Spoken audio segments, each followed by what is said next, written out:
Welcome back to Orangeline. Let's send it to Zack Rockey, who got an opportunity to take a look at the Kappa Alpha Psi fraternity.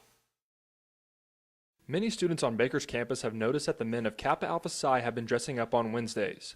These Wednesdays have come to be called Pretty Wednesdays. The suits are worn to break the common misconceptions of what people think of African American males. Well, what we're trying to do is change the fabric and the stereotype of what traditionally African American males are looked upon. A lot of times due to the media, you see saggy pants, baggy clothes, and you don't see more of the businessman type of African American males. So what we try and do is there's a lot more African American males in college than people would like to suggest.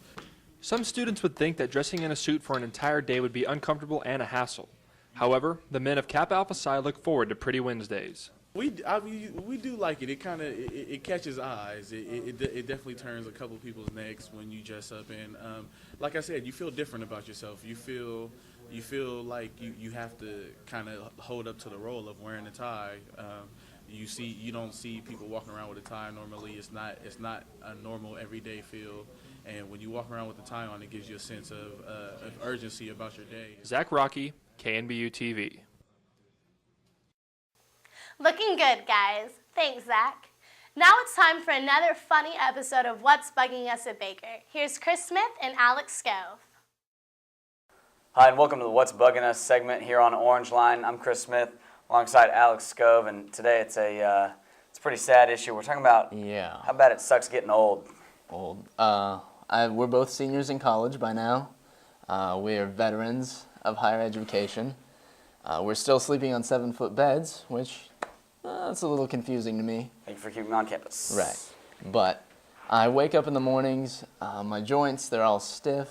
When it rains, when it snows, that's no myth. I don't have to look out the window. I just know.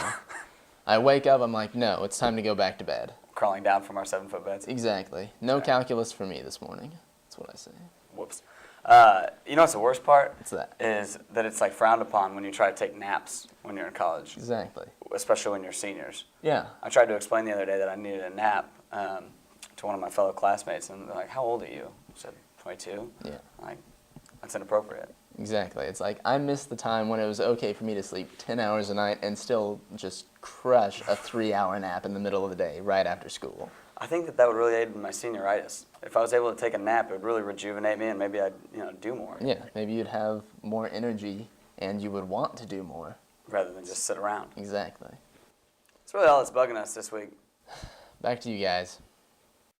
Nice job, guys. Have you noticed something different in the bathrooms lately? Well, Jessica Mulvaney is going to tell you a little bit more about those new toilet paper dispensers. After several conversations about the toilet paper on campus among many, Cassie Bailey, Teresa Clouch, and Gary Walbridge teamed up to make some changes and save some money. As many have seen or heard, all the toilet paper dispensers on campus are being replaced. While change can be difficult at times, there are advantages to this new addition. With the new ones, you're able to have a key. Every room has a key. Pop open the lock, and it's a larger roll. And the roll has about 5 rolls of toilet paper on it, so you don't have to change as often. There's also only one core center, so that makes it more environmental, that you don't have 4 or 5 cardboard rolls. Students get the rolls of toilet paper from the resident assistant or in their apartments from the senior resident assistant. They're able to load it up themselves, and that would be some of the differences. The toilet paper is a 2-ply system and can currently be used in all public areas and will be installed in all the living quarters over the holiday breaks. With this improvement, the university will be saving 30% off the current toilet paper budget, and the plastic units are free of charge and installed at no cost as well. KNBU TV, Jessica Mulvaney. Thanks, Jessica. Stay tuned because we have basketball previews up for you next.